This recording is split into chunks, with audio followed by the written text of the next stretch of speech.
Hello मेरे प्यारे बच्चों, आप सभी का स्वागत है आपके अपने यूट्यूब चैनल साइंस संग्रह अनुसार में। कैसे हो मेरे प्यारे बच्चों? आप सभी का तहे दिल से स्वागत करता हूं, वंदन करता हूं, अभिनंदन करता हूं एक प्यारे से प्लेटफॉर्म साइंस संग्रह पे। मैं हूं आपके साथ प्रिंस सर। तो कैसे हो मेरे प्यारे बच्चों? बढ़िया ना? मस्त। चलो भाई, तो मुझे लगता है कि बहुत सारे बच्चे कह रहे थे, कल मैं पढ़ रहा था कमेंट की सर एग्जाम को लेकर टेंशन है। तो एक बात मैं बता दूं, एग्जाम को लेके आपको कोई डिप्रेस नहीं होना है। यार क्यों डिप्रेस हो रहे हो? मैं हूं ना, पूरी टीम, हम तो दिन रात आप ही के लिए मेहनत कर ही रहे हैं। टेंशन नहीं लेना है। बस जो क्लासेस जा रही, देखो अंतिम समय है। मैं आपसे एक बात बताना चाहता हूं कि अंतिम समय में ना जो मैं कह रहा हूं वो सिर्फ कर दो। मतलब जितनी सेशन जा रही है, बड़ी इंपॉर्टेंट सेशन है अभी के सेशंस। मतलब वो सारे एग्जाम से ही सीधे टकराने वाले सेशंस जा रहे हैं, चाहे वो कोई भी सब्जेक्ट का हो, चाहे वो अनु सर का जा रहा हो, चाहे मनु सर का जा रहा हो, चाहे आदित्य सर का जा रहा हो, चाहे रामसुंदर सर का जा रहा हो, कोई भी टीचर्स का क्लास जा रहा हो, सारे टीचर्स के जो क्लास है बड़ी इंपॉर्टेंट क्लासेस जा रहे हैं। बिल्कुल नहीं छोड़ना है। जिन बच्चों का मान लीजिए छूट जाता है, बाद में रिकॉर्डेड वीडियो देखना ही देखना है और एप्लीकेशन डाउनलोड करके साइंस संग्रह एप्लीकेशन डाउनलोड करना है। वहां से आपको पीडीएफ मिल जाएगा, जो हम कराते हैं उसका पीपीटी वाला फॉर्म वाला पीडीएफ मिल जाएगा। तो वहां से अपनी डाउट क्लियर कर सकते हो मेरे प्यारे साथियों। ठीक है, चलो ये बात बताते हुए टाइम भी हो गया और मेरा कहने का मतलब बच्चे भी आ गए हैं अब, यानी कि सभी बच्चे आ गए, नोटिफिकेशन सबको मिल गया, ऑडियो वीडियो क्लियर, सब कुछ एक बार कमेंट कर दो। अब चलो, तो ठीक है ना प्यारे बच्चों? तो आज जरा सा ना धैर्य और धीरज के साथ कुछ मिनटों तक आप हमारे साथ बने रहिएगा, वीडियो को एंड तक देखिएगा, क्योंकि यह बहुत ही शानदार होने वाला है। यानी कहने का मतलब बिहार इंटर एग्जाम 2024 इंग्लिश के लगभग मतलब 20 MVBI तो हो सकता है, उसमें 18 या 17 क्वेश्चंस ही हो, तो उसके लिए मत सोचना। लेकिन जो क्वेश्चंस लेकर आया हूं ये गेस क्वेश्चंस है। यानी कहने का मतलब ये क्वेश्चंस आपको गेस पेपर में मिलेगा। हम ऐसा नहीं कह रहे हैं कि ऐसा क्वेश्चन लेकर आगे, भाई सिलेबस है, जो सिलेबस से ही लाना पड़ेगा ना क्वेश्चन। ऐसा तो नहीं है कि कहीं से मैं उठा कर ले आया हूं। जो आपका किताब है, जो आपका सिलेबस है, चाहे वो गेस पेपर हो, चाहे क्वेश्चन बैंक हो, चाहे आपकी किताब हो, आपका अपने बुक में देखेंगे रेनबो पार्ट 2 बुक में शॉर्ट क्वेश्चंस है, तो वही रेनबो पार्ट 2 बुक से जो शॉर्ट क्वेश्चंस है उसी को लेकर आया हूं, जो कि हर जगह वही क्वेश्चन अवेलेबल है, क्योंकि यही पूछता ही है। लिटरेचर में कुछ बदलने वाला नहीं है। तो ध्यान रखें, आज की जो क्वेश्चंस है लिटरेचर्स के, यानी कि रेनबो पार्ट 2 बुक से शॉर्ट क्वेश्चंस लेकर आया हूं। बड़ा शानदार क्वेश्चन है बच्चों, है ना? और मतलब उसको मैं अपने तरीके से गेस किया हूं कि ये सब क्वेश्चन मैंने देखा बहुत जगह पे, चाहे वो गेस पेपर हो, चाहे क्वेश्चन बैंक हो, तो मुझे लगा कि ये सब क्वेश्चन बार बार पूछे जा रहे हैं। तो मुझे लगा कि और बार बार ही नहीं, ये पूछते ही पूछते हैं। ठीक है ना? ये पूछते ही पूछते हैं। तो मतलब इस टाइप के जो क्वेश्चन से पूछे जाते हैं, तो ये पढ़ने के बाद आपको ये कंफर्म होने वाला है कि आपको इस तरह के शॉर्ट क्वेश्चन से फिर दिक्कत नहीं होगा। बड़े आराम से आप बना सकते हो, बड़े अच्छे से आप अपनी मार्क्स को उठा सकते हो। तो प्यारे बच्चों, एक बार सेशन को शेयर कर दो अपने प्यारे साथियों तक, उन तमाम गांव कस्बे गली में पड़े हुए बच्चे जिनको लगता है कि सर हमारी तैयारी कैसे होगी। तो मैं उन तमाम बच्चों से कहना चाहता हूं कि आपकी तैयारी कैसे नहीं होगी, तैयारी चल रही है, बस तुम्हें जुड़ने की जरूरत है। तो जुड़ जाओ, सेशन को शेयर कर दो, लाइक करो, कमेंट्स करो, भर भर के कमेंट्स करना, लिखना कि सर कौन सी सेशन लेकर आनी है अगली, और शानदार क्लास लेकर आऊंगा आपके लिए। प्यारे बच्चों चलो फिलहाल अब हम स्टार्ट करते हैं, आपकी सेशन को बनाते हैं शानदार। देखो गेस शॉर्ट क्वेश्चंस कराने वाले हैं आपके सामने। पहला क्वेश्चन जो आया है, ध्यान से सुनना, थोड़ा सा मैं अब नॉर्मल तरीके से इसको क्लियर करूंगा। देखो पहले मैं जो बताने वाला हूं उसको समझ लो आप ध्यान से, ठीक है ना? ध्यान से सीखोगे तो बहुत मजा आने वाला है। अभी जो क्वेश्चंस कराने वाला हूं, यानी जो पहला क्वेश्चंस, ये मैं आपको दावे के साथ कह रहा हूं, तुम ये रेनबो पार्ट 2 बुक उठा लेना, एकदम शॉर्ट क्वेश्चंस में ये पहला क्वेश्चंस है और ये पूछता ही पूछता है। ये पॉसिबल है ही नहीं कि इंडियन सिविलाइजेशन कल्चर से क्वेश्चन ना पूछे। अगर इंडियन सिविलाइजेशन से कल्चर से पूछता है क्वेश्चन, तो एक जो ट्रू होम रूल वाला क्वेश्चन है वो, और ये क्वेश्चन पूछता ही पूछता है, ये मैं दावे के साथ कह रहा हूं। तो प्यारे साथियों, ये सेशन को शेयर करो और उन सब बच्चों तक कह दो कि देखो भाई आज बड़ा इंपॉर्टेंट होने वाला है। तो फर्स्ट क्वेश्चन मैं पढ़ता हूं, बड़े शालीनता से आपको समझाऊंगा, धैर्य बना करके आप सेशन के साथ बने रहिए, एंड तक वीडियो को देखना मेरे प्यारे बच्चों। ठीक है, चलो, हाउ इज इंडियन सिविलाइजेशन, क्योंकि एक क्वेश्चन भी छूटेगा तो हो सकता है वही क्वेश्चन आ जाए एग्जाम में, इट में भी, है ना? तो फिर तुम्हारा, फिर मत कहना कि सर हमने तो 2 ही क्वेश्चन देखा, फिर और बाद वाला क्वेश्चन छूट गया, तो दिक्कत आपके लिए भाई, ठीक है ना। How is Indian civilization different from European civilization, ठीक है ना। पूछ रहा है मेरे प्यारे बच्चों कि how is Indian civilization different from European civilization, इसका मतलब क्या है। अब हिंदी करता हूं पहले इसको बेहतरीन तरीके से। पूछ रहा है कि भारतीय सभ्यता, क्या पूछ रहा है, पूछ रहा है कि भारतीय सभ्यता और पश्चिमी सभ्यता, थोड़ा हट जाता हूं देखने में आपको आसानी हो गया ना, भारतीय सभ्यता और पश्चिमी सभ्यता में क्या डिफरेंट है, क्या अंतर है। यानी कहने का मतलब ये कहां से क्वेश्चन लिया गया है, ये लिया गया है क्वेश्चन भारतीय संस्कृति और सभ्यता, जिसे एक महान राइटर, एक ग्रेट राइटर महात्मा गांधी के द्वारा लिखा गया, जो एक ऐसे है, उसी में गांधी जी 2 चीजों के बारे में कंपेयर करते हैं कि भारतीय संस्कृति सभ्यता क्या है और साथ साथ में भारतीय संस्कृति सभ्यता क्या है और यानी यूरोपियन सिविलाइजेशन क्या है, यानी कि भारतीय संस्कृति सभ्यता और पश्चिमी सभ्यता में क्या अंतर है। उस ऐसे के माध्यम से, जो कि माई एक्सपेरिमेंट विद ट्रूथ से लिया गया था, जिसका एक छोटा सा टेकन किया गया था, एक छोटा सा जो मतलब कह सकते हो कि एक शॉर्ट, मतलब एक तरीके से छोटा सा, मतलब आप कह सकते हैं कि शॉर्ट के रूप में, मतलब कहने का मतलब है कि एक जो अंश लिया गया था, एक्सट्रैक्ट लिया गया था, वो एक्सट्रैक्ट जो है इंडियन सिविलाइजेशन कल्चर के नाम से पब्लिश की गई है बच्चों, उसी से लिया गया ये क्वेश्चन है और पूछा गया है। तो उस ऐसे में गांधी जी क्या बताते हैं, उस ऐसे में गांधी जी क्या कहते हैं, उसके बारे में है question. How is Indian civilization different from European civilization. अब तुमसे क्वेश्चन ऐसे भी आ सकता है, वो ऐसे क्वेश्चन आ सकता है, पलट करके क्वेश्चन आ सकता है, तो याद रखो प्रिंस सर की बातें याद कर लो, मैं जो कह रहा हूं मेरे बच्चे, ऐसे क्वेश्चन आ सकता है। कैसे सर, ऐसे भी क्वेश्चन हो सकता है कि What is the difference between European civilization and Indian civilization? ऐसे भी क्वेश्चन आ सकता है, मैं दावे के साथ कह रहा हूं। अब क्वेश्चन दोनों का अर्थ जो है, दोनों का जो अर्थ है वो सेम है, बात एक ही है, ठीक है। ऐसे भी हो सकता है ना। What is the difference between Indian civilization and European civilization?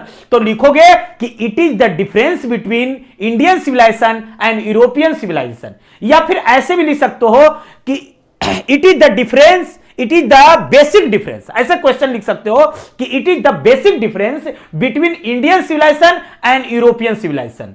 Indian civilisation propagates morality, मतलब मानवता को बढ़ावा देता है ना, मोरालिटी, वेयर एज, जबकि यूरोपियन सिविलाइजेशन, पश्चिमी सभ्यता, प्रोपगेट्स यानी एलिवेट्स, प्रोपगेट्स का मतलब बढ़ावा देना, ठीक है, या एलिवेट्स मतलब उसको बढ़ाता है, ऊपर उठाता है ना, तो कह सकते हो एलिवेट्स इमोरलिटी, मतलब अमानवीय चीज को, या कह सकते हैं कि उसको लिख सकते हैं क्या, एक तरीके से वस्तु की पूजा करना, यानी कह सकते हैं एक तरीके से वस्तु की पूजा करने का मतलब भौतिक की पूजा करना, यानी वस्तु की पूजा करना, है ना, ऐसे लिख सकते हो। तो सर आंसर कैसे लिखेंगे, तो आंसर एक लाइन में ऐसे लिखना बेटा, मात्र 40 से 50 वर्ड्स में ही उत्तर देना होता है। शॉर्ट क्वेश्चन का पैटर्न समझ लो, कितने वर्ड्स में देना होता है, मात्र 40 से 50 वर्ड्स में ही उत्तर देना होता है। याद रखिएगा कितने वर्ड्स में देना होता है, मात्र 40 से 50 वर्ड्स में ही इस आंसर को लिखना होता है। बस आपका जो 2 नंबर कम जाएगा। ये क्वेश्चन आएगा कैसे सर, ये क्वेश्चन टोटल जो रहता है आपका, ये क्वेश्चन जो है वो रहेगा टोटल 10 में से बनाना है मात्र 5। कितना बनाना है, मात्र 5 बनाना है प्यारे साथियों। तो मैंने क्या कहा कि it is the basic difference between Indian civilisation and European civilisation. Indian civilisation propagates morality, whereas European civilisation elevates immorality. ठीक है, बस इतना लिखोगे तुम्हारा काम हो गया। इसका मतलब था कि भारतीय संस्कृति सभ्यता मानवता को बढ़ावा देता है, जबकि यूरोपियन सिविलाइजेशन कल्चर जो है अमानवीय यानी वस्तु की पूजा करता है, वह भौतिक की पूजा करता है, वल्चुअपनेस में रहता है, भोग विलासता की जिंदगी जीता है। अब आइए इस क्वेश्चन का, तो उसका अर्थ भी यही है। क्वेश्चन ऐसे मैंने बताया, दूसरे टाइप में और एक टाइप से कैसे पूछेगा, तो इस टाइप से कि how is Indian civilization different from European civilization, मतलब कैसे अंतर है यूरोपियन सिविलाइजेशन में और कैसे अंतर है इंडियन सिविलाइजेशन, मतलब यूरोपियन सिविलाइजेशन और इंडियन सिविलाइजेशन में क्या अंतर है। तो देखिए मेरे बच्चों, आंसर मैंने आपके लिए ये है कि there is a basic difference between, दोनों के बीच, दो लोगों के बीच जब कंपेयर किया जाता है तो बिटवीन का इस्तेमाल करते हैं। Indian civilisation, European civilisation, the tendency कर रहा है यहां पर। इंडियन सिविलाइजेशन का मतलब हुआ भारतीय सभ्यता, सिविलाइजेशन का मतलब क्या, सभ्यता, एंड यूरोपियन सिविलाइजेशन मतलब पश्चिमी सभ्यता। टेंडेंसी का मतलब होता है प्रवृत्ति। क्या होता है टेंडेंसी का मतलब, प्रवृत्ति होता है। प्रवृत्ति कहा, इसमें कहा गया कि दोनों के बीच अंतर है, यानी इंडियन सिविलाइजेशन और यूरोपियन सिविलाइजेशन में the tendency of Indian civilisation मतलब जो भारतीय संस्कृति की प्रवृत्ति है इज टू एलिवेट। एलिवेट का मतलब बढ़ावा देता है। क्या करता है, बढ़ावा देता है ना। क्या करता है बच्चों मेरे, बढ़ावा देता है। किसको बढ़ावा देता है भाई, तो बढ़ावा देता है किसको, मोरल बीइंग को, मतलब नैतिक मूल्यों को, नैतिक चीजों पर जो हमारे लिए नैतिक कार्य हो, ठीक है ना। वेयर एज, वेयर एज का मतलब यहां पर है, सेंटेंस को जोड़ने के लिए एक तरीके से कह सकते हो कंजक्शन का इस्तेमाल कर किया है, वेयर एज, जबकि है ना द वेस्टर्न सिविलाइजेशन जो पश्चिमी सभ्यता है, प्रोपगेट्स, प्रोपगेट्स का मतलब बढ़ावा देना। क्या देना, बढ़ावा देना, है ना, ऊपर उठाना, एलिवेट्स करना। वो किसको बढ़ावा देता है, इमोरलिटी को, मतलब अमानवता को, अमानवीय व्यवहार को, ठीक है। वस्तु की पूजा करना मतलब ऐशो आराम में जीना, कंफर्ट जर्नी में होना मतलब कंफर्ट होना, ऐशो आराम ऐसी स्थिति को। मुझे उम्मीद ही नहीं, पूर्ण विश्वास है पहला क्वेश्चन मैंने चटनी कर दिया है, ठीक है। नेक्स्ट क्वेश्चन में आ जाओ मेरे बच्चे, नेक्स्ट क्वेश्चन में आते हैं, देखते हैं नेक्स्ट क्वेश्चन क्या कह रहा है। थोड़ा तेल ले लिया जाए।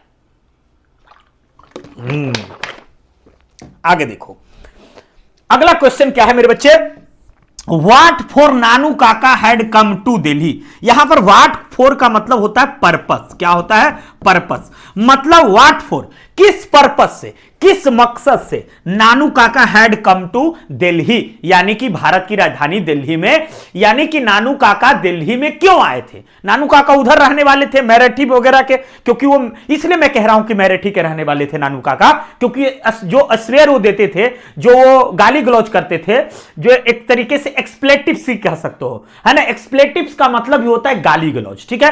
तो जो एक्सप्लेटिव्स करते थे तो उसी टाइप के वो देते थे, तो वो उधर के रहने वाले थे, वो आए थे दिल्ली। दिल्ली में कौन रहता था, दिल्ली में उसकी बहन और भांजा। भांजा कौन है, भांजा नरेटर है। नरेटर कौन है, तो मनोहर मालगोनकर। उस चैप्टर में लेखक भी वही है, ठीक है, कहानी के और नरेट भी वही कर रहे हैं नरेटर के रूप में, है ना। तो यानी हुए कौन, नानू काका उसके मामा हुए। उसका नाम लोग नानू काका कह रहा है, लेकिन ओरिजिनल में लेखक के क्या लगते थे, वो मामा लगते थे। लेखक कौन है, ये कहां से ली गई है, ए पिंच ऑफ स्नफ, जिसको कहते हैं एक चुटकी भर नस्वार या सूंघनी। थोड़ा सा हमारा सेशन लंबा जाता है, लेकिन मैं चीजों को एकदम क्लियर करना चाहता हूं बच्चों, ठीक है। तो उसी से ली गई है। तो भाई उससे पूछा कि अपनी मम्मा से पूछा वो कि मम्मा तुमने कहा कि मामा आ रहे हैं, नानू काका रहे, वो आ रहे हैं किस लिए, तुमने चिट्ठी क्यों नहीं लिख दिया। तो नानू कह रहे वो दिल्ली आ रहे हैं, किस लिए आ रहे भाई, क्या पर्पस है। तो आ रहे दिल्ली किसके लिए, वो अपनी, किसके लिए, वो मिनिस्टर से मिलने के लिए। तो यहां आंसर है बच्चों कि नानू काका had come to Delhi to meet some minister. Meet का मतलब मिलना, है ना, मिलना, है ना, to meet some ministers. Minister का मतलब यहां पर होना चाहिए सब मिनिस्टर्स होना चाहिए था, कुछ मंत्रियों से मिलने के लिए। तो यहां हो जाएगा बच्चों। चलो तो समझ गया क्वेश्चन का आंसर। आगे आओ, मुझे लगता है आप बड़े अच्छे से समझ गए होंगे। नंबर 3 में, whose life is sadly crippled. Crippled का मतलब बंधा हुआ, जकड़ा हुआ। क्रिपल्ड का मतलब क्या होता है, जकड़े हुए, है ना, जकड़े रहना, है ना। करा बाई द मैनेकल्स, जंजीरों से। किससे, जंजीरों से। ये सीग्रिएशन का मतलब होता है पृथ्वीकरण, अलगाव। क्या होता है बच्चों, अलगाव। एकदम हिंदी के साथ साथ पढ़ेंगे मेरे बच्चे। 100 ईयर्स लेटर, ये कहां से लिया गया है, आई हैव ड्रीम से। क्या कहा गया इसमें मेरे बच्चे, कहा गया कि अरे क्या कहा गया, सुनो ध्यान से, कह रहा है कि सैडली क्रिपल्ड, कहा कि आज भी उस पृथ्वीकरण से जो हमको अलग किया गया था, क्या किया गया था, जो हमको अलग किया गया था, जो आज से 100 साल पहले क्या दिया गया था, आज से 100 साल पहले हम लोगों को एक लेटर दिया गया था। उस लेटर में कहा गया था, क्या कहा गया था, 100 साल पहले हम लोग को एक दिया गया था, एक इमेंसिफिकेशन प्रोक्लेमिनेशन दिया गया था कि आप लोगों को क्या करना होगा, आप लोगों को हम आजाद कर देंगे। यानी कहने का मतलब है कि काले और गोरे रंग के बच्चे अलग अलग नहीं होंगे, यानी कि सब साथ मिलकर चलेंगे। लेकिन आज भी उसकी जो है जकड़, आज भी उस चीज की जंजीरों में हम लोग को उससे नहीं मिला है निजात। मतलब हम आज भी उसी जंजीरों में, उसी चीजों में जकड़े हुए हैं। यानी कहने का मतलब है मैनेकल्स, क्रिपल्ड, मतलब जकड़े हुए हैं मैनेकल्स, जंजीरों में, है ना। सेग्रीगेशन आज भी हमें अलग अलग भावना की तरह देखी जा रही है। मतलब काले रंग के बच्चे जो है अलग रह खेलेंगे, गोरे रंग के बच्चे अलग खेलेंगे। मुझे इसने मिला। ये कहां से ली गई लाइन है? ये आई हैव अ ड्रीम से ली गई एक शॉर्ट लाइन है बच्चों। उसका आंसर क्या है वो समझो मेरे प्यारे बच्चों, ठीक है ना। तो उसका आंसर है कि the life of Negro, Negro का मतलब होता है हबसी। क्या होता है मेरे बच्चे? हबसी होता है, हबसी। निग्रो का मतलब कहते हैं हबसी, जो घेटाजू लोग हो, हबसी लोग हो। ये निग्रो होते कैसे हैं सर? ये निग्रो ना लंबी चौड़ी कद वाली एकदम होते हैं। क्या होते हैं? लंबी चौड़ी कद वाली।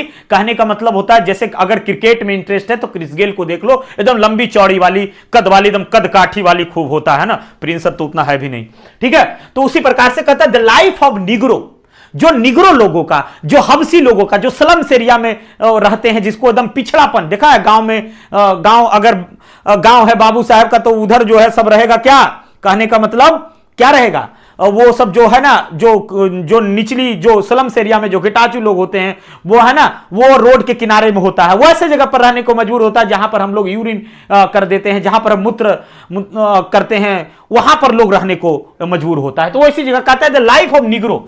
इनका जो निग्रो लोगों का, जो अमेरिका में जो निग्रो लोग थे, जो छोटी जाति के लोग थे, जो हबसी लोग थे, जो काले लोग थे, ठीक है ना, वो बैडली क्रिपल्ड, आज भी बुरी तरह से, बैडली का मतलब बुरी तरह से क्रिपल्ड हैं, एकदम जकड़े हुए हैं। द मैनेकल्स ऑफ सेग्रेशन, पृथ्वीकरण से 100 ईयर लेटर, जो आज से पहले क्या किए गए थे। तो क्वेश्चन हमसे क्या पूछा था कि कौन लोग हैं? ध्यान से समझो, याद रखना, ये जो एक्सप्लेनेशन है ना कहीं नहीं, ठीक है ना। हमने क्वेश्चन क्या पूछा, उसका आंसर मैंने दिया है। पूछा कि कौन लोग आज से 100 साल पहले उसी जंजीरों में जकड़े हुए हैं जैसे पहले थे। तो निग्रो के लोग, यानी तो मैंने आंसर में लिखा है द लाइफ ऑफ निग्रो। किसकी जीवन? तो निग्रो लोगों का जीवन। देखा आंसर? आंसर यहां पर इतना ही दूर है। आंसर ऐसे लिख दो और यहां से क्या कर दो, जोड़ दो, है ना। इज बैडली करके यहां तक हमने क्या लिखा है, यहां तक ही मेन आंसर है, बाकी देखो सब क्वेश्चन वाला ही है ना बेटा। तो ऐसे करके मेरे बबुआ, मेरे दोस्त, मेरे यार, मेरे जिगर का टुकड़ा, ऐसे तुम आंसर बना सकते हो। कोई दिक्कत? कोई दिक्कत नहीं ना? चलो, हां, तो इस तरीके से क्या कर सकते हो मेरे बच्चे, आंसर आप बड़े आराम से बना सकते हो, ठीक है। अगला देखो क्या कह रहा है क्वेश्चन अगला देखते हैं मेरे बच्चे क्या कह रहा है। वो आओ देखो, क्वेश्चन पूछ रहा है कि what made Sebi heart beat faster. Heart beat मतलब तीव्र गति से एकदम जो है आपका एकदम हार्ट बीट मतलब तीव्र गति से तेज हो जाना, है ना। कह रहा है कि जो सेबी, जो छोटका लड़का था जिसको कूटा गया, है ना, उसका पूरा कद्दू को चूर चूर कर दिया गया उसके पिता और टीचर के द्वारा, है ना। कहा कि उस सेबी का जो हृदय गति है वह अचानक तेज क्यों हो गया? क्योंकि कद्दू के पीछे दीवाना था। किसके पीछे दीवाना था? कद्दू के पीछे दीवाना था, है ना। और जब वो कद्दू के पीछे दीवाना था, ध्यान से सुनना, ये प्रिंस सर की एक जो क्लास होगी ना बड़ी इंपॉर्टेंट होगी। वो जो कद्दू के पीछे दीवाना था सेबी, ठीक है ना, याद रखना। और वही सेबी जो है, जब उसने लंबा सिमेट्रिकल मतलब सुडौल, सिमेट्रिकल एकदम गोल गाल लंबा 5 इंची लंबा वाला, 5 इंची वो मत समझना, 5 इंची मतलब लंबा एकदम, है ना। देखा उसने सिमेट्रिकल सुडौल, तो उसका कि ओ दादी अम्मा ये कितने का है? तो दादी अम्मा ने कहा अरे छोरे, लैड भाषा में, जापानी स्टाइल में, अरे छोरे है तो बहुत की, लेकिन मैं तुम्हें इसे 10 सेन में क्या करूंगा, दे दूंगा। उसने कहा दादी अम्मा इसे यहीं रखना। दौड़े दौड़े घर गया और लेकर आ गया। आंसर देखिए मेरे बच्चे, आंसर है कि when SEBI was examining the goats, जब वह कद्दू को क्या करता था, परीक्षण करता था, एग्जामिन करता था, सडनली एक दिन उसने काउट पकड़ लिया। किसने पकड़ लिया? अरे हां, एक दिन उसको क्या कर लिया गया, जब उसको टीचर के द्वारा पकड़ लिया गया। और किसके लिए उसने पकड़ा था? कौन से कद्दू के लिए पकड़ लिया था? तो वाज अबाउट 5 इंचेज लॉन्ग। वही कद्दू पकड़ लिया टीचर जिसने उसने दादी अम्मा से 10 सेंट में खरीदा था। क्लास के नीचे एथिक्स के टीचर थे, नीति शास्त्र के टीचर थे, और वो क्या कर रहा था, नीचे पॉलिश कर रहा था बेंच में झुक करके, है ना। उसको पकड़ लिया। समथिंग अबाउट इट मेड से भी हार्ट बीट फास्टर। यही वो कद्दू था जिसके लिए उसका दिल धड़का था बेचारा। यही कद्दू के कारण उसकी पूरी जो है खटिया खड़ी कर दी गई, है ना मेरे बच्चे। आगे देखो, why did Benjy want to marry Florence. Florence से क्यों शादी करना चाहता था बेंजी। उसकी मां तो नहीं करना चाहती थी। उसकी मां कहती थी कि अरे उसका ओट लटका हुआ है, भद्दी है, काली है, कलुट्ठी है ना। लेकिन बेंजी ने कहा नहीं, मैं शादी करूंगा तो इसी से करूंगा। भैया कहते हैं ना, दिल लगे दीवार से तो परी क्या चीज है, वही वाली बात था भाई। ठीक है, तो कहा कि बेंजी ने कि हम उसी से शादी करेंगे, क्योंकि बेंजी एक सक्सेसफुल बिजनेसमैन बन चुका था। बेंजी के पास बड़ी कंपनी हो गई थी, उसके पास एरिया की जरूरत थी, उसको बहुत ज्यादा इंप्लॉय का जरूरत था। तो बेंजी किससे शादी करता, वैसी लड़की से ना। अब प्रिंस अब शादी कर लेगा, कहने का मतलब है कि वो खेत में काम करने वाली लड़की से तो हम रख पाएंगे जी, हमारे पास रह पाएगा। हम पढ़ाने लिखाने वाले लोग हैं, तो हमको उसी टाइप का ना चाहिए कि जो इसमें मदद कर सके, समझ रहे हो। तो बेंजी को भी इसी प्रकार का चाहिए था, ठीक है ना। बेंजी बिजनेसमैन था, उसको क्या चाहिए था, पोल्ट्री फार्म में मुर्गा, अगर मुर्गा जो है मतलब मुर्गा मुर्गी जो है बहुत ज्यादा गंदगी कर दिया तो उसको साफ करना, बांटने वाला, ये सब करने वाला चाहिए, उसको चाहिए था कि नहीं चाहिए था। उसी प्रकार की जो खूब काम करे, हमारे हमको बिजनेस में मदद करे, उसको कलम चलाने की क्या जरूरत था। तो वही चीज है। तो इसीलिए बेंजी ने कहा कि ये लड़की मेरे लिए बहुत फिट है। मोटी है तो क्या हुआ, है ना, ये लड़की मेरे लिए क्या है, बहुत फिट है ना। इंदर कुमार कह रहा है love you sir, love you बेटा। ठीक है, कह रहा Benji did not need a distinguished.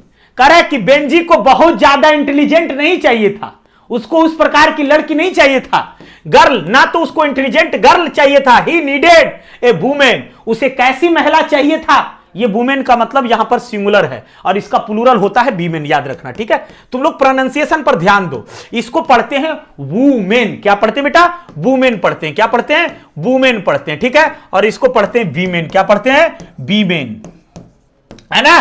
तो कह रहा है कि ये women to help his work. वो ऐसी महिला चाहिए था बेंजी को जो उसके बिजनेस में क्या कर सके, पोल्ट्री फार्म, जो उसकी पोल्ट्री फार्मिंग थी, जो मुर्गा, जिसमें मुर्गा का पालन उलन होता है, देखो ना गांव में, है ना। So he decided to marry Florence. इसीलिए उसने डिसाइड किया, निर्णय किया कि आई वांट टू मैरी, किससे, फ्लोरेंस से मैं शादी करूंगा।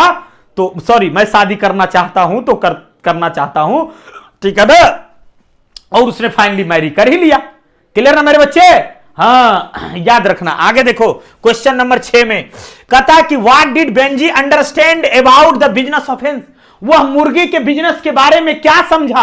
अरे भाई, वो दिन भर मुर्गिये के बारे में सोचते ही रहता था, मुर्गी के अलावा उसको कुछ दिखता ही नहीं था। उसने देखा कि Benjy understood about the business of hens that eggs, कि हमारी अब क्या हो रही है, बिजनेस बढ़ रही है। बेंजी को सब दिमाग था, सिंपल माइंडेड कहते हो उसको, वो सिंपल माइंडेड चलवा नहीं था।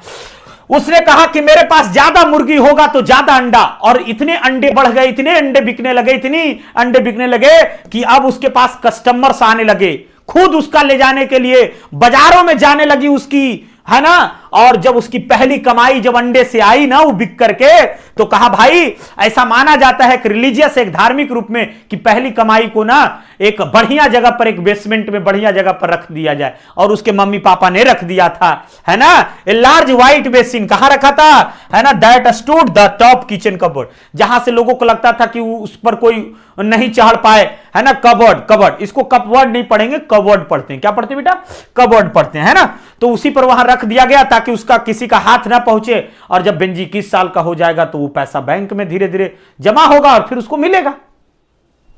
आगे देखिए, करे who by the real master of the house which वक विजिटेड। वक का मतलब यहां पर है पर्लेस बक। कौन है, पर्ल एस बक के बारे में कहा गया है, पर्ल एस बक के बारे में, ठीक है ना। तो इसका मतलब है कि जब वह भारत आई घूमने, कौन, पर्ल एस बक, यह जो एक अमेरिकन राइटर थी, चाइना में जन्मी थी, एक मिशनरी परिवार के द्वारा, मिशनरी लोगों के द्वारा इसका रियर्ड किया गया था, पालन पोषण। और जब वो भारत घूमने आई तो कहती है कि भारत के लोगों को यहां एक रियल मास्टर कौन होता है वास्तविक में, तो यहां हमारे यहां कौन होता है, शादी कोई और, शादी लग गया भाई, सेट हो गया, तुम भले कुछ भी कर लो, लेकिन घर में एगो मालिक होता है जो पूरा घर को चलाता है, कि भाई जो फाइनल करेंगे हमरे चच्चा करेंगे, जो फाइनल करेंगे हमरे पापा करेंगे, यानी जो बूढ़ा बुजुर्ग होते हैं। यही ना भारत की संस्कृति है, भारत में यही ना होता है ज्यादातर। और हम लोग इस तरह के लोग हों जहां पर, तो यही सब का मतलब है। होता है कि नहीं होता है, बताओ, होता है ना मेरे बच्चे? तो वही चीज है। तो कह रहा है आगे, the author Buck had gone to Indian village.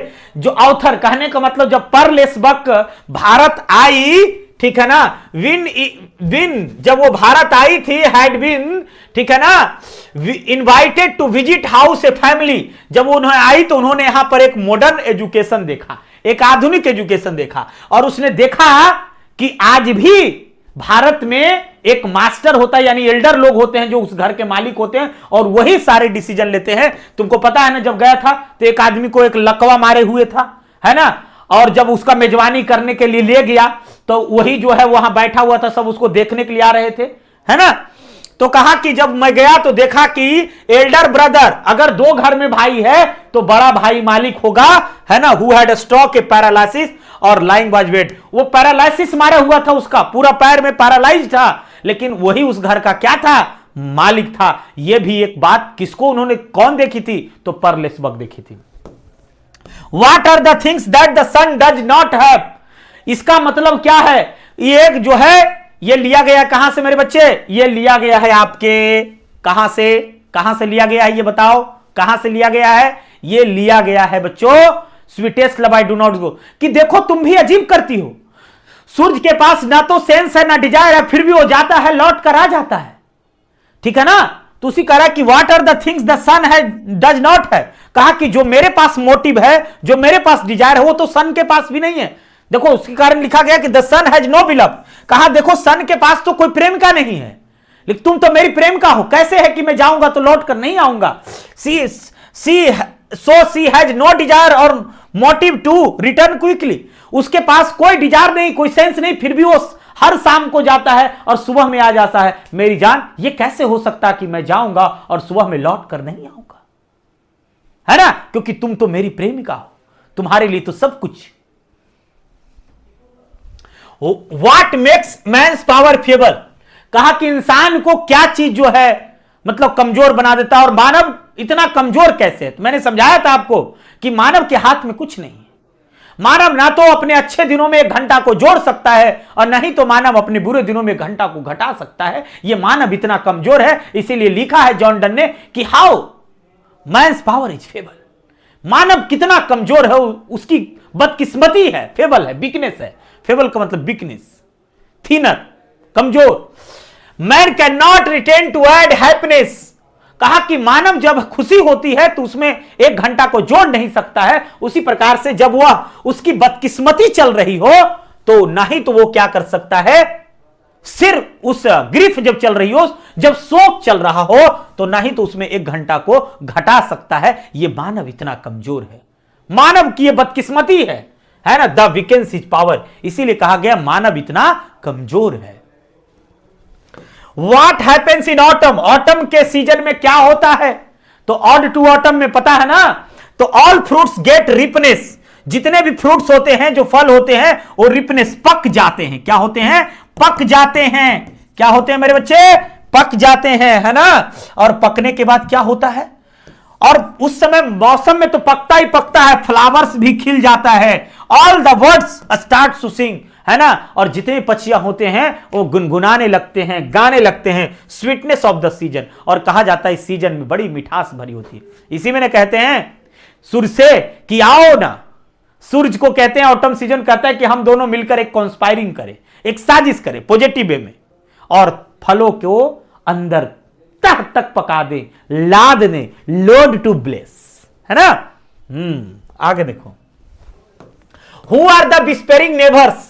विस्पेरिंग neighbours का मतलब पड़ोसी, विस्पेरिंग का मतलब होता है फुसफुसाना। मतलब कौन है जो अगल बगल में फुसफुसा रहे हैं? तो मैसेंजर ऑफ डेथ, जो मतलब यमराज जिसको कहते हैं ना कि जब मौत आने वाला रहता है ना तो उनको लगने लगता है, जो बूढ़े लोग होते हैं उनको लगता है कि हमारे अगल बगल कोई फुसफुसा रहा है, मानो यमराज हमें लेने आ गया है ना। तो the agents of death are the whispering agents, ठीक है ना। यानी कि जो है इसमें आंसर पूछ रहा तो who are the whispering neighbours, तो बस यही आंसर है कि द एजेंट्स ऑफ डेथ, ठीक है ना, एजेंट्स ऑफ डेथ। यहां देखो इतना ही आंसर है, बाकी ये वाला उतार दो, हो गया काम। इन ओल्ड एज क्या हो जाएगा? In old age people always the thoughts of death. जब बूढ़े हो जाते हैं कोई पीपल, जो लोग होते हैं, उनको लगता है कि अब हम मरने वाले हैं, हमारे अगल बगल में कानों में कौन फुसफुसा रहा है? जो मैसेंजर हैं, जो यमराज हैं। An epitaph, what does poet think about beauty? An epitaph में ब्यूटी के बारे में क्या कहा गया? सुंदरता के बारे में क्या कहा गया? तो कहा गया है कि जो एक्सटर्नल ब्यूटी होती है वो जीवन के साथ आती है और जीवन के बाद खत्म हो जाती है। जैसे जीवन चला जाता है तो ब्यूटी खत्म हो जाता है, लेकिन आप जीवन में कुछ अच्छा बनते हैं, कुछ अच्छा करते हैं, यानी तब वो जीवन में हमेशा आपकी ब्यूटी, सुंदरता पड़ी हुई होती है। उसे दुनिया की कोई ताकत छीन नहीं सकती, उसे दुनिया की कोई ताकत छीन नहीं सकती है ना। यही तो बताया गया है कि यही तो ब्यूटी है, और इस ब्यूटी के बारे में समझो, है ना। इस ब्यूटी के बारे में समझो क्या कह रहा है। The poet think about the beauty that is short, कहा कि ब्यूटी जो है शॉर्ट लिव्ड है, एंड विल, मतलब उसका कहने का मतलब कभी का वही अर्थ है जो मैं आंसर में लिखा हूं, जो आंसर में लिखा हुआ है कि ब्यूटी क्या है? एक छोटे दिनों के लिए है, छोटे समय के लिए है। जैसे तुम्हारा जीवन जितना दिन का है उतना दिन ब्यूटी है। बूढ़ा हो जाओगे तो तुम्हारी ब्यूटी को कौन पूछेगा? तब भी पूछेगा, लेकिन मरने के बाद कौन पूछेगा? लेकिन तुम कुछ अगर डॉक्टर एपीजे अब्दुल कलाम बन जाओ, बिस्मिल्लाह खान बन जाओ, स्वामी विवेकानंद बन जाओ, गौतम बुद्ध बन जाओ, देखो मरने के बाद भी लोगों के दिलों में उनकी स्पिरिट है, लोगों के आत्मा में आज भी उनकी चीजें जिंदा है ना। तो यही कहते हैं कि एंड विल डिस्पियर, डिस्पियर का मतलब होता है गायब हो जाता है, वन डे अदर, एक न एक दिन, दूसरे दिन, है ना। How can some corner foreign field before ever England, इसका मतलब क्या है? How can some corner foreign field for ever, इसमें क्या कहा गया कि जिस कोने में मैं मरूं वह कोना सदा सदा के लिए किसका हो जाएगा? वह कोना सदा सदा के लिए किसका हो जाएगा?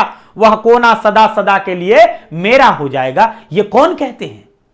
ये कौन कहते हैं कि सदा सदा के लिए कोना को मेरा हो जाएगा? रूपर्ट ब्रूक एक वार पोएट हैं, है ना, एक वार पोएट हैं, वही कहते हैं। क्यों कहते हैं ऐसा? कहते हैं कि देखो मैंने इंग्लैंड के कवि हैं तो इंग्लैंड के बारे में बोल रहे हैं, तुम अगर भारत के हो तो भारत के बारे में बोलो।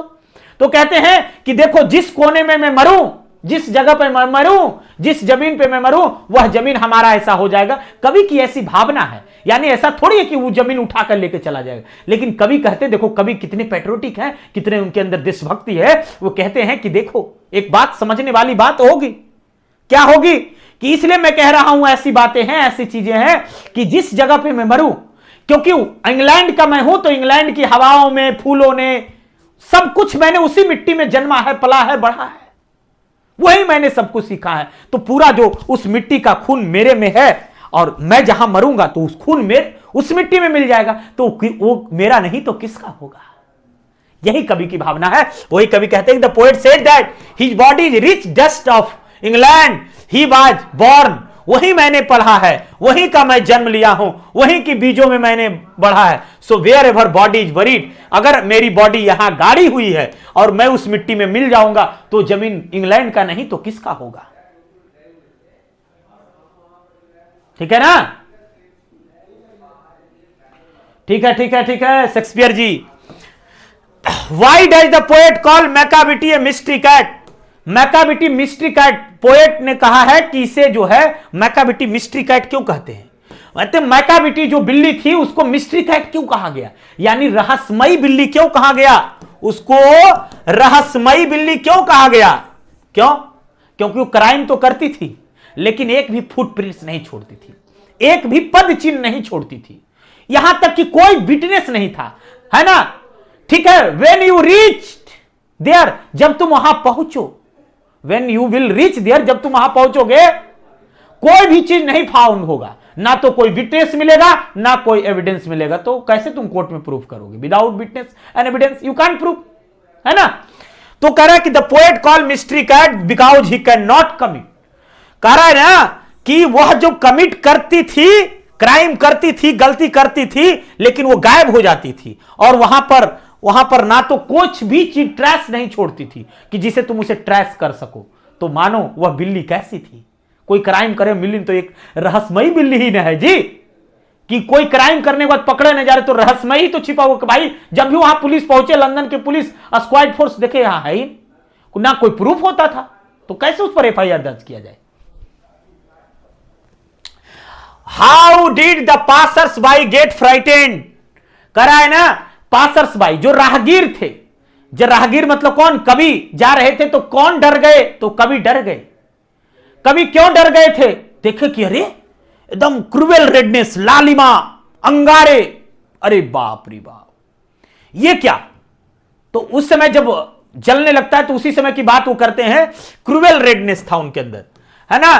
तो यहां पर कौन डर गया? तो the passers by got frightened the and wandering ghost light the burning heart at night. ये कवि जो है अपने पिता और बेटे की बात है, जब जा रहे थे, जब विचरण कर रहे थे 3 बजे रात में, तो उन्होंने देखा दूरी से वांडर कर रहे थे, तो उनको जो उनकी जो आग की लालिमा थी ना, अंगारे थी ना, एकदम लहलहा रही थी, लग रहा था कि वो क्या है, तो उनको लगा कि कोई भूत है वहां पर, तो इसीलिए वो क्या हो गए थे? फ्राइटेंड हो गए थे, है ना? ये सोच करके।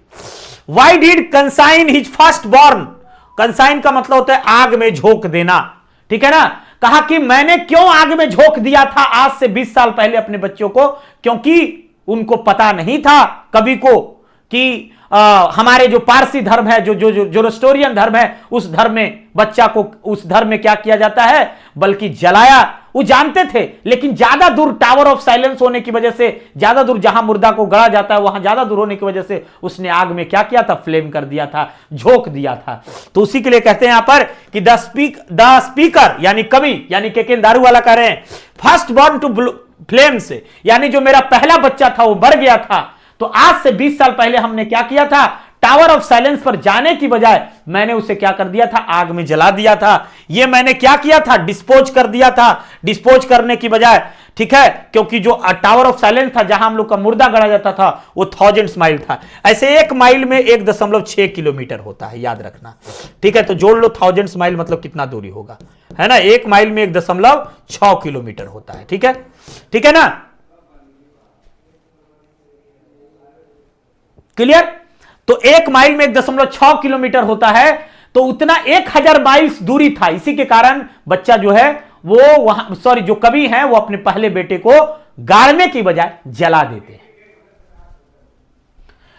How did a snake drink water? कवि कह रहे हैं कि सांप ने पानी कैसे पिया?